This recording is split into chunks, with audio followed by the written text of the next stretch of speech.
today joining me is Josh Powell. He's running for state rep of the 25th District. Welcome. Thank you so much for coming, speaking with us today. Thanks for having me. Yeah.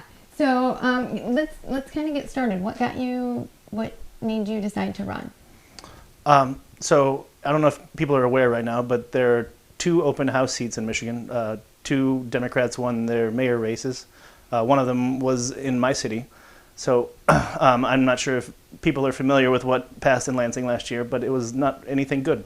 So right now we have an opportunity to take at least one of these House seats back and split the House 50-50, which would stop them from being able to pass anything further in the House and force them to share the gavel, which means we could actually get some pro-2A or Republican bills through.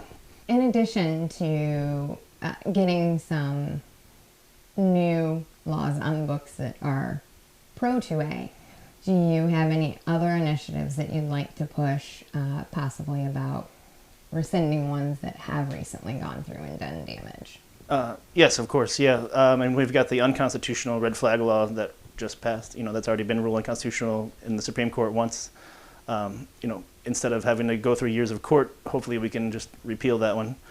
The safe storage laws that went into effect telling you where you can put your guns in your house. Needing to get a purchase permit for long guns as well as pistols. The whole purchase permit regime scheme is unconstitutional in my opinion. So all of those things I think need to be addressed. But right now, at least we can stop them from passing any new ones. I know my opponent put out some literature that said he was promising to pass assault weapons bans as well as large capacity magazine bans, which I know are just normal capacity magazines because that's 30 rounds coming in a magazine. Right. Okay. Thank you. And now let's talk more specifically about your relationship with guns. Are you a CPL holder? Do you have a favorite gun? What is your experience using them? Yeah, so actually I was in the Army for 6 years. I was a military police officer, and I was actually my company's armorer for 2 of those years. So I have good experience with the AR platform, at least. I personally own 3 ARs. One is a pistol, and then I've got shotguns, bolt-action rifles, a few pistols, and I am a CPL holder, yes. Yeah, so I think I have a pretty extensive, at least with the AR platform. That's, sorry AK guys, but that's the one I'd like. Well, thank you so much for your service. And after you got out, what did you do? So after the Army, I went to school and became an IT professional, so that's been my career since then.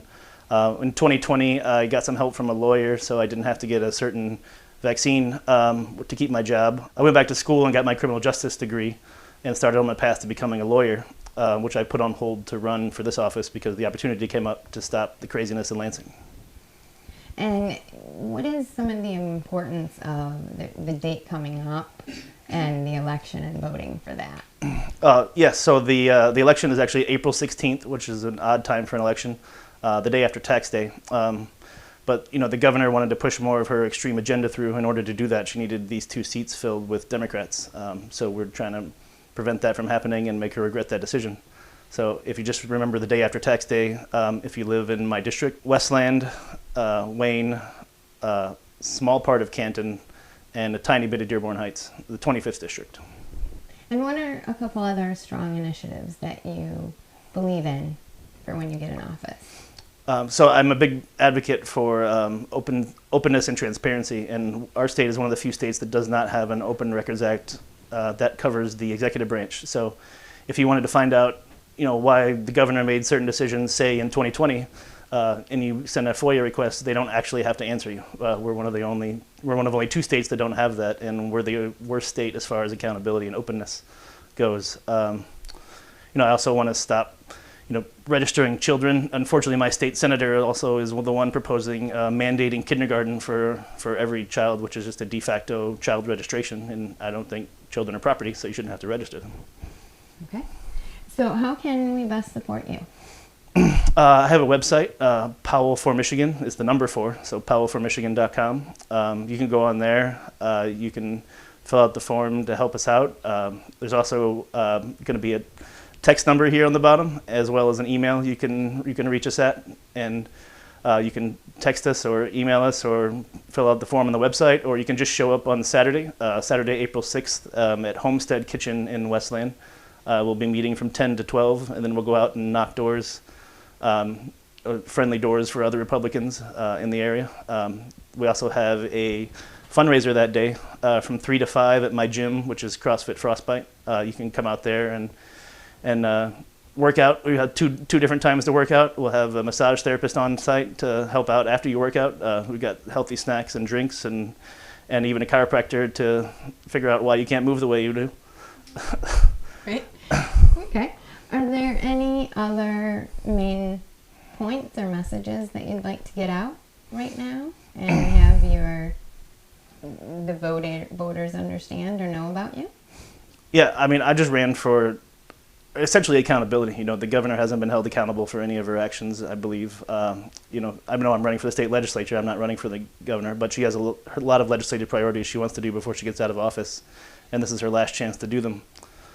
So I think if you don't like what's been happening the last several years, especially the last year in Lansing, then this is a great opportunity to make sure that we can put a stop to that and hold the governor and the current state government accountable, because I promise I won't be supporting anything she does.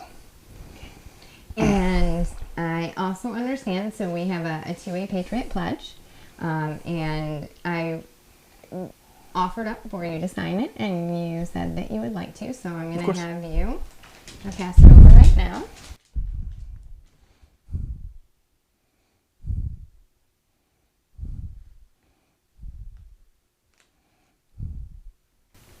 Great.